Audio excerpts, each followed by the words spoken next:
I'm Chris, and this is MMA for you. I'm going to be doing my post-fight analysis for UFC Fight Night 105, Brown versus Lewis. But before I get into that, I would like to plug a couple things. First will be my author's website at www.chrismoldon.com. The other thing I'd like to plug is my storytelling podcast, Chris's Storytelling Corner, which you can find on like Stitcher, iTunes, SoundCloud, and YouTube. Links to find those will be provided on the description. So, onto the card. Fun card. Even in my predictions, like when I was looking through this card, I was like, man, there are a lot of action fights and action fighters on this card. And I thought it'd be a fun card, and it turned out to be just that. I thought most fights are good to just fun. Some are a little slow, but like, I didn't think any of them were particularly that bad. And ones that I thought would be pretty bad, like Marcos Esparza, it actually turned out to be a lot better than I thought it'd be. Some of the judging was very questionable, to say the least. Les Theodoro getting a 30-27. I mean, I don't know where that came from. I know some people picked Esparza to beat Marcos. That was close enough that I can kind of understand that one, though. But, you know, there was actually a good amount of finishes where that wasn't too... I think some people thought Reginaldo Vieira beat Amin Zahabi. So, I mean, some questionable decisions here. My picks, not too bad. 8 out of 11.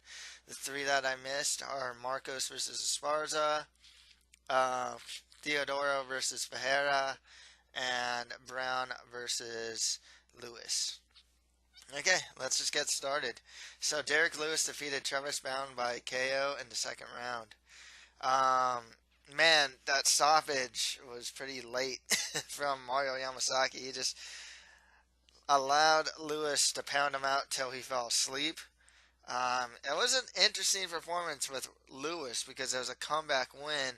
He kept holding, like he got hit in the stomach and held his stomach in that first round, and kind of, it kind of seemed like it was kind of the beginning of the end because he looked like he was really hurt. Managed to come back into second, hit Brown with some tough shots, even got on top of him too. You know, I said it in, excuse me. Said in the predictions, you know, Lewis isn't the most technical guy. He's just, and I said this, he's not very good. And you know what? I mean that in a technical way. He's not this awesome technician. He's quite sloppy. But he hits like a truck. I mean, that's one thing I always say about Lewis, man. That guy hits so hard.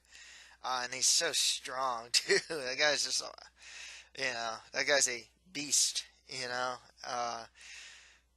So, you know, even with his somewhat lacking technical ability, I mean, he's not the prettiest puncher. He hits hard. He's not the best wrestler, but he can get you down, and if he can pound you out, you're kind of done. And his takedown defense is not that good. But the fact of the matter is, he wins. He knocks dudes out. He has the longest UFC heavyweight win streak with 6 wins. And some of the most hilarious post-fight interviews, man. Where Ronda Rousey at? Man, he's got to take a number 2.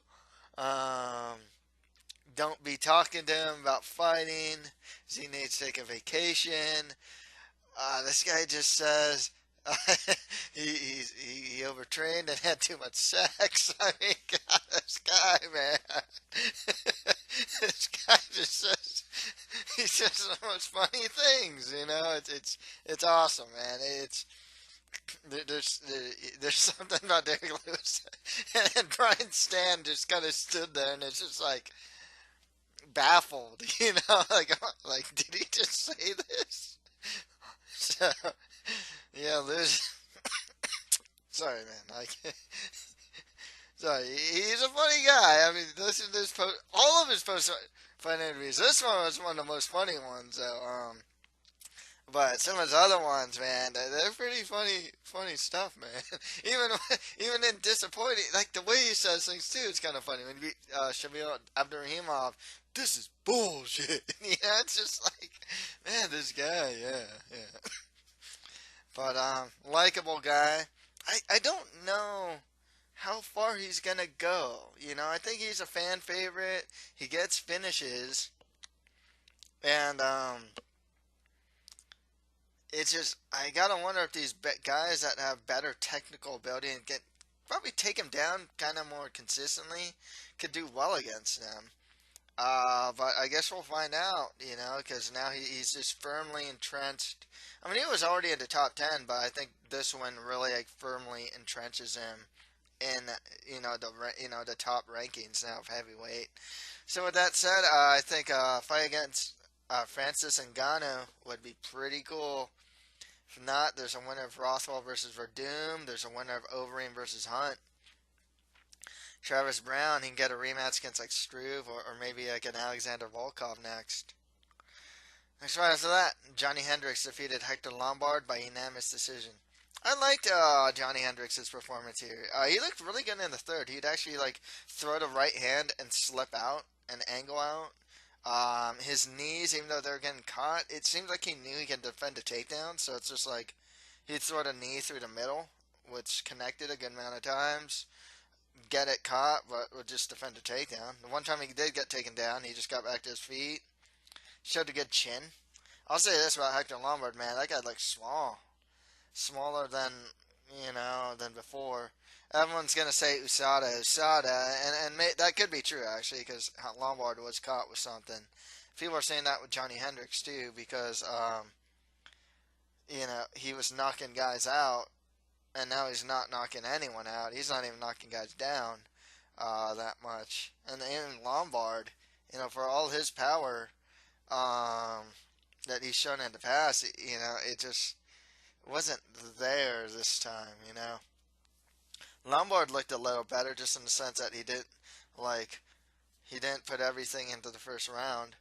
But I think Hendricks was just a little too fast for him eventually. Lombard had a hard time taking Hendricks down, so it'd be very interesting to see how Hendricks does at 185. He looks rejuvenated. He looks pretty good though. That's the only good thing about this fight. Like he actually looks solid. Like his striking was there, his takedown defense was on point, his chin was real good. His moving, even in the third round. Actually, in the third round is when I thought he did his best work, actually. So, good win for Hendricks. This is, 3 losses in a row now for Hector Lombard. He might get cut at this point. With Hendricks, he should probably just fight more lower to mid-tier guys of the division. Tough to say where his ceiling's at because he looks good, but I don't know if at this point he comes across as elite. Maybe back in the days with his power and whatnot, he looked really good.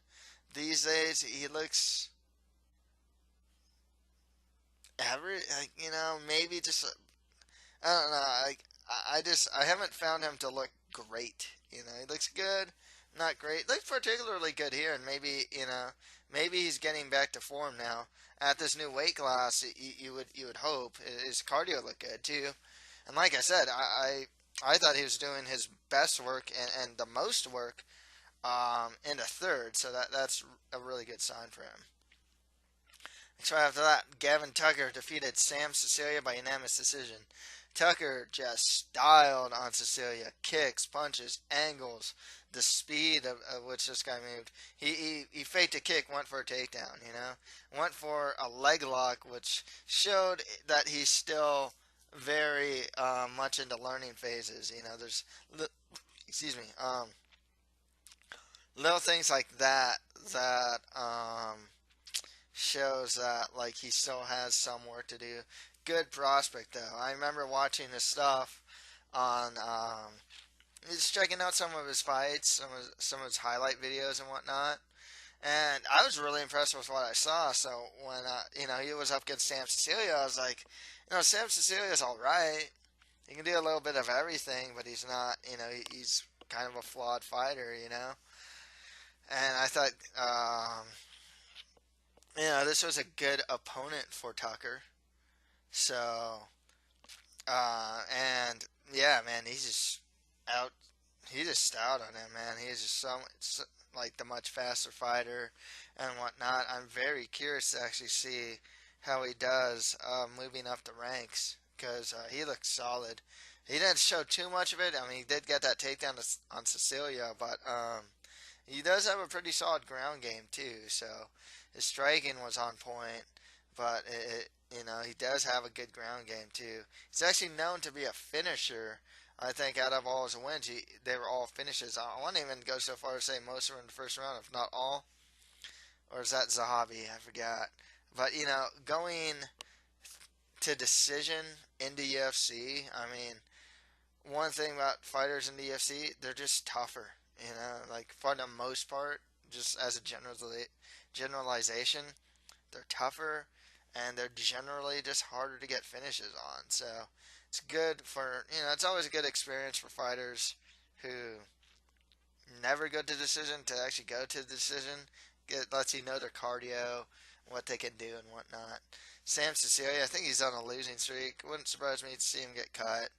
He's not really improving or anything. He's just kind of there. And they had nothing for Tucker, really. Except in the third round, he kind of turned it on a bit, but Tucker still had his number. Just more lower to mid-tier guys in the division for Gavin Tucker. Next, right after that, Elias Theodoro defeated Cesar Ferreira by unanimous decision. Very questionable decision. I don't agree with it at all. I just don't. I personally don't agree with it. I also felt that Theodoro didn't do. I think one of my biggest problems with Theodoro is, he has his outside kicking game, and then if he's inside, he wants to get the clinch and whatnot. If he's on top, he's actually really good with his ground and pound.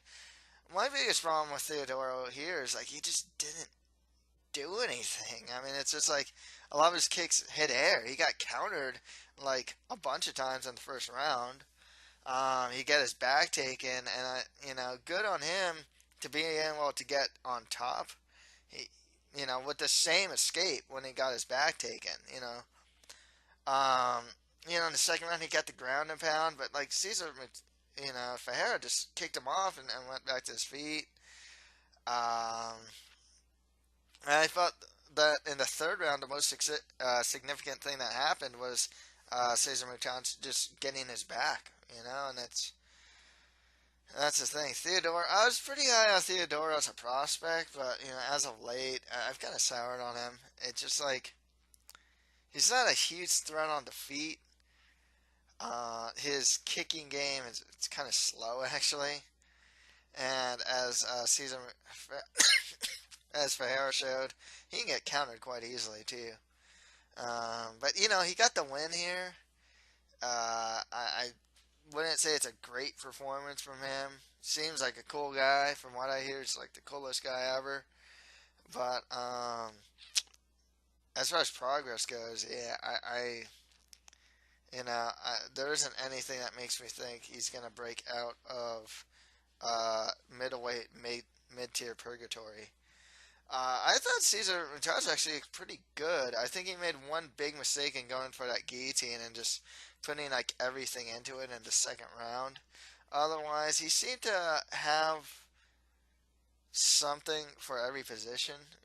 Like he knew how to counter the kicks. He even got his own takedowns. He was able to take the back. Even when he was on his back, he managed to kick off and get back to his feet. Yeah, I said it in the predictions. I feel that Cesar Ferreira's actually I think he's finally put things together well. Um, I think he still has an output problem. If he can't get the takedown, I think that he tends to have a hard time because he can eat up a lot of the clock with his top control. And but if he, that's what he did for a couple of his fights too. but like standing, he just doesn't throw a lot. So, it's not like he can just eat up the clock and be like winning during that time. And then, case against Theodoro just did a little more and ended up getting the win. Really don't agree. Jeez, what the heck? Um, really don't agree with that 30-27 scorecard though. Actually, very surprised it's unanimous. I thought that Fajera was just countering better, hit Theodoro with the harder shots, and got the more dominant position. So, but nonetheless, Theodoro should, and both these guys just fight more lower to mid-tier guys of the division. Next right after that, Sarah McMahon defeated Gina Mazzani by arm triangle in the first round. 1 minute and 14 seconds. What can I say? McMahon was expected to annihilate Mazzani. Excuse me.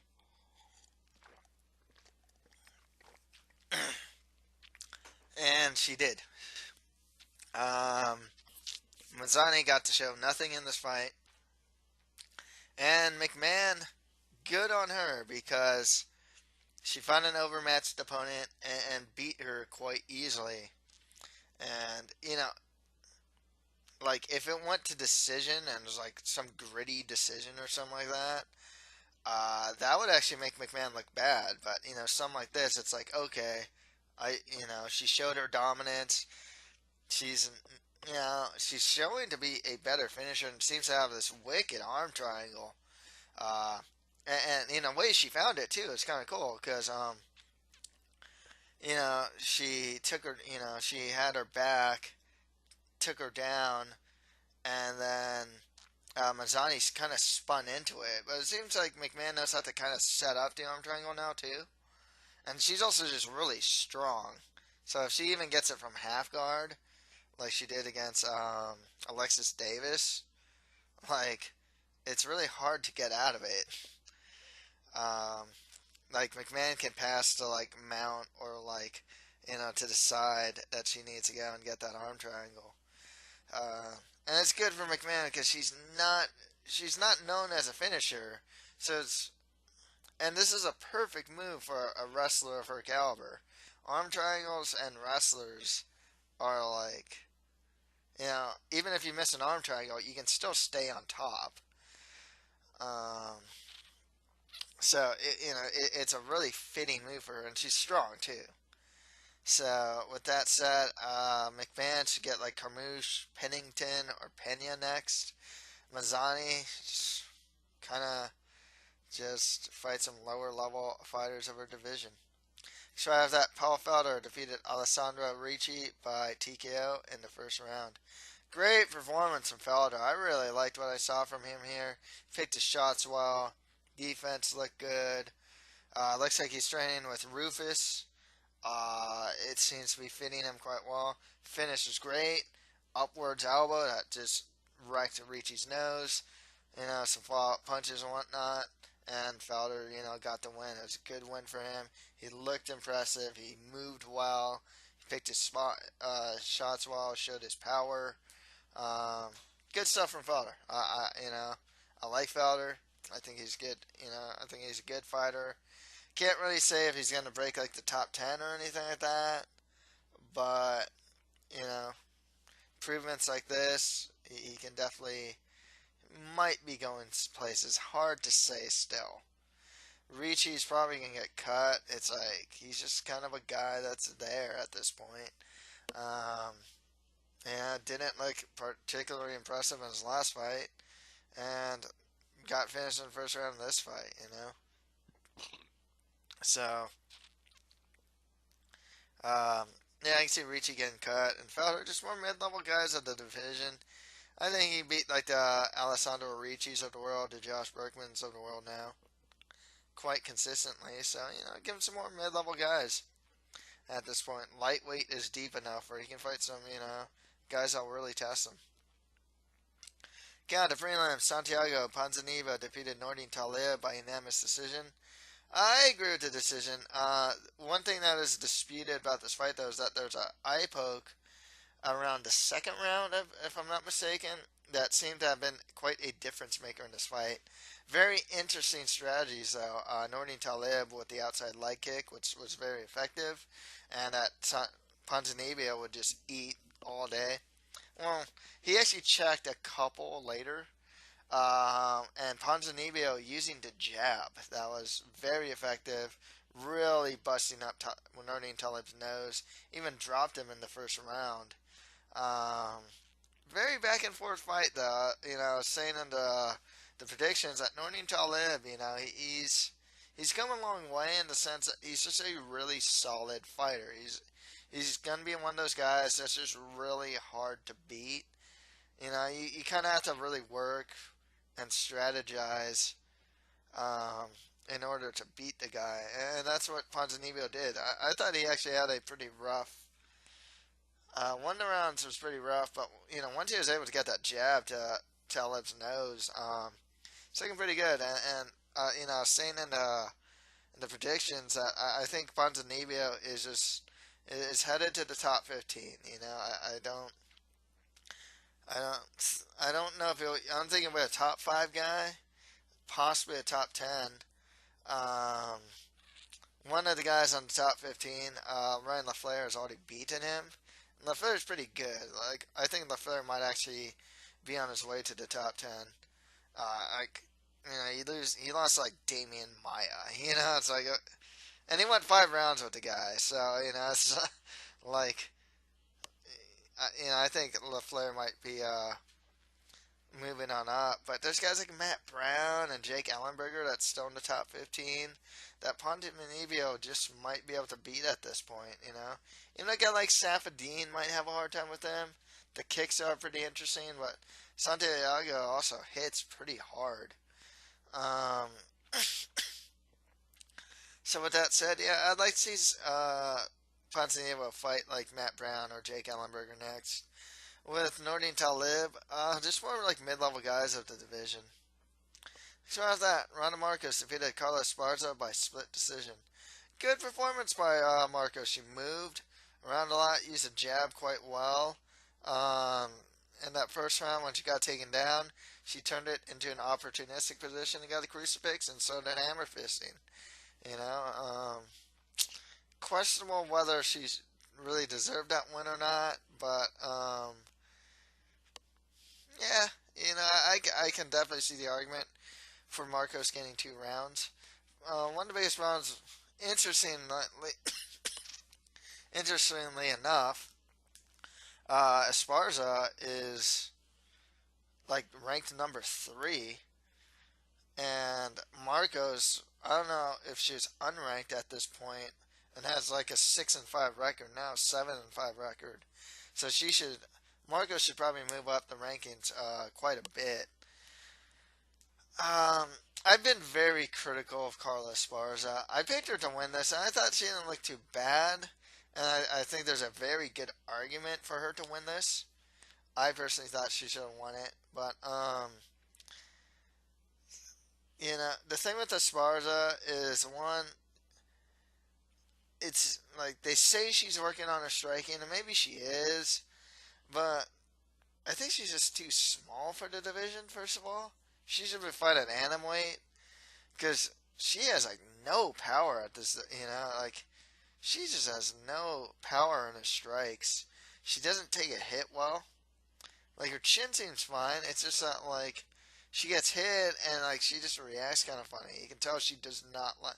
I mean, most fighters don't like getting hit, but they react to it and like better than others. Like Ronda Marcos, dude, she gets hit a bunch of times and you know, she just goes forward, like nonetheless.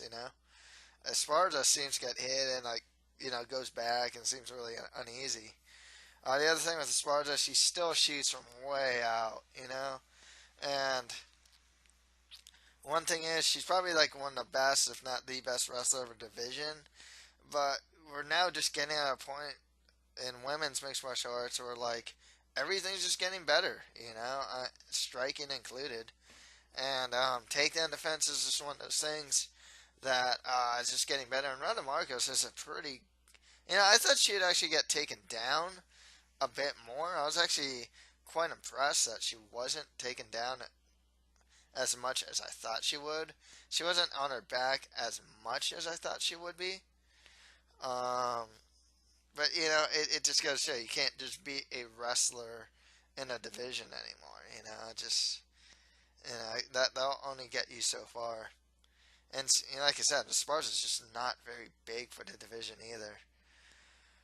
Um, so yeah, with that said, I would say that Marco should probably get a step up in competition.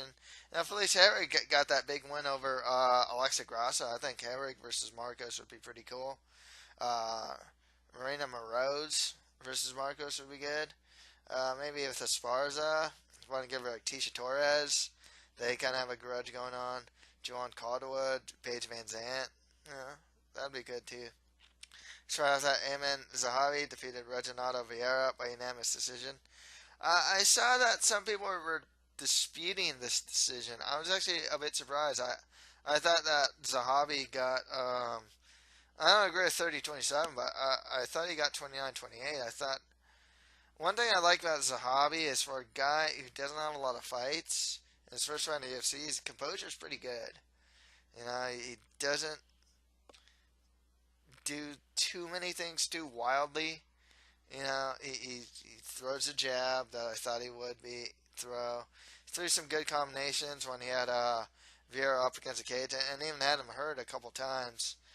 Um, you know, I think he's solid. I think, if anything about Amin Zahavi, he looks well trained. Like that's the biggest thing I can say about him is he just looks well trained. It's like there isn't anything that looks like a particular weakness in his game.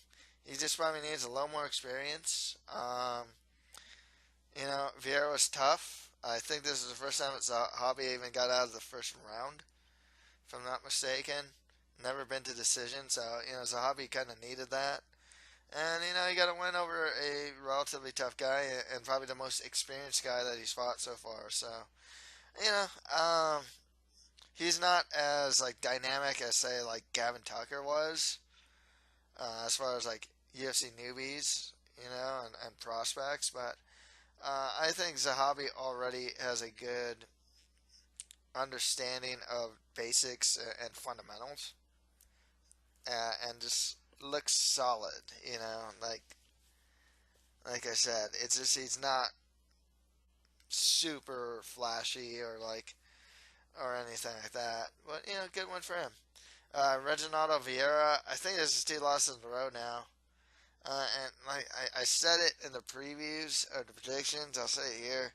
He's just like a really nondescript fighter. It's just kind of like he's just he's just some guy. I think he won his season on The Ultimate Fighter, but like he just doesn't stand out. He kind of his stand-up's brawling. His ground game's all right. He seems like a strong guy. Good guillotine. But otherwise it's just he's nondescript. I can see him probably getting cut after this. With that said, Zahavi should just get more lower to mid guys in the division. And finally, or not finally, so after that, Thiago Marta Santos defeated Jack Marshman by TKO, spinning like spinning wheel kick to follow up punches in the second round. Some people are saying that this was stopped too early. I think it was stopped just a little early. I'll say this though, after Marshman was dropped by the spinning wheel kick, he took a good 3-4 flush, punches of ground and pound, so it's not like, I feel it was a little early, but it's not egregious, it's hard to find that midpoint, because this one was a little too early, whereas like Brown versus Travis was just, Travis Brown versus Derek Lewis, excuse me, was like too late, So it's hard to find that midpoint, but I don't think it's egregious. Fun fight. I thought it'd be a fun fight, and I thought pretty much what I thought it'd be was what happened. I thought Marshman would be the better boxer, and he had the better hands, and Murata Santos would be the better kicker and just had the better Muay Thai. And yeah, that was the case. Santos especially just had the better kicks. He hits real hard, hits the body as well. Still has this really bad problem of sticking his like chin way up a couple times. He even got dropped at one point, but he's pretty tough, strong. Hits real hard, and gets some really cool kick finishes as well. It's not the first time he's finished someone with like a flashy kick. Um, Marshman, he's solid actually. His win over what Blood, well, I thought was a really good win. Marenta Santos, he did well against Marenta Santos too. Just you know, yeah, Santos has a wide variety of kicks and whatnot. And while his punching mechanics aren't great, he does hit hard. I mean, you have to respect his punches. Um, Marshman's just the overall better boxer, but um, the thing with Marshman though is I think he's probably just gonna be stuck in mid-tier purgatory. I don't know if he's gonna crack that top 15. Where it's like Teo Santos probably righted the ship to get back into that top 15. And I'd like to see him fight some like top 15 guys, like Sam Alvey or Christoph Jocko next, or Jocko next. Jack Marshman, just more like mid-tier guys in the division. And finally, Gerald Mearshart defeated Ryan James by armbar in the first round. I really like Mearshart, man. This guy is just he's one of the most unassuming fighters out there. He's good everywhere. He seems to know what to do in just about every position, and has some form of attack and or defense from any given position. So he's really experienced. Second submission in a row for him now, and he got the armbar from his back against Ryan James, who's like all of Ryan James's wins in MMA, pro MMA, are or finishes are by submission. It's not like Ryan James has not seen an armbar before, in the gym or probably even in an MMA bout. So it's pretty impressive that Mearshart was able to get that on him.